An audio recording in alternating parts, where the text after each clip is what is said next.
So welcome back to this week's Stat Show, and I'm going to try something a little bit different. We're not really going to focus too much on the West Ham game because I'm getting a bit bored of saying how Stoke are definitely going to concede from a set piece, because West Ham are another team who fit that category of quite good at set pieces, come up against Stoke who are, as we've discussed quite a bit, awful at set pieces.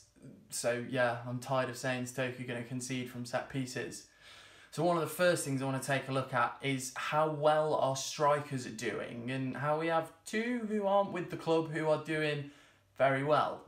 So as you can see there, Joselu and Bojan are scoring the most goals per 90 minutes of any of the strikers who are currently on Stoke's books, and it's frustrating to see them both not in red and white, to see them both doing it away. Of course, Bojan's numbers count the goals he scored for Stoke as well, but he played relatively little football, and he still tops this list.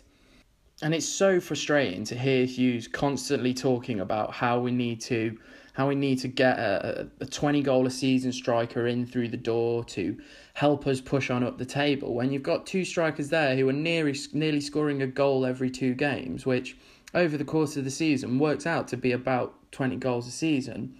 And these two really, you can say, have not been given the fair crack here. They really could have done something special, and hopefully can come back next season and really help us push on.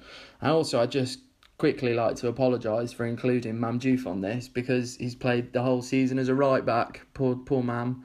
I'd like to see him move back up front, because he's shown that he can be useful there. But at the minute, he's our third choice right back. So in some other striker-related news, I'm assuming everyone saw on Tuesday night that John Walters is unhappy, reportedly, with the amount of game time he's getting, and as such he wants to leave, and it seems Stoke are going to grant him that request to leave. And it's strange because Walters has had more minutes than any of our strikers so far this season. He's had the most out of all of them.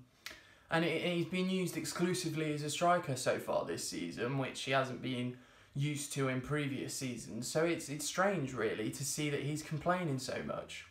But leaving that aside and moving on to something that everyone's been talking about recently, and whether this season has any similarities to draw to Tony Pulis' last season.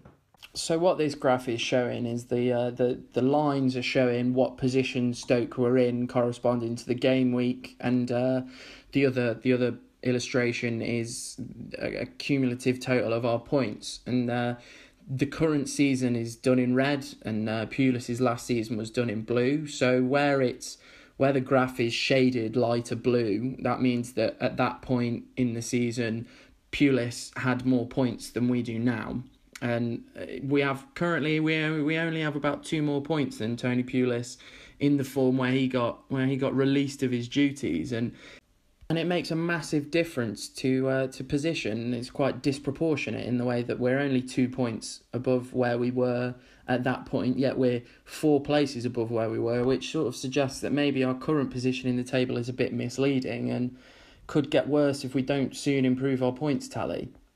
So that's it for this week's Stat Show. Make sure you subscribe to the Bear Pit TV. Make sure you leave some comments in below that I'll try and answer in next week's video, and give the video a little like if you could.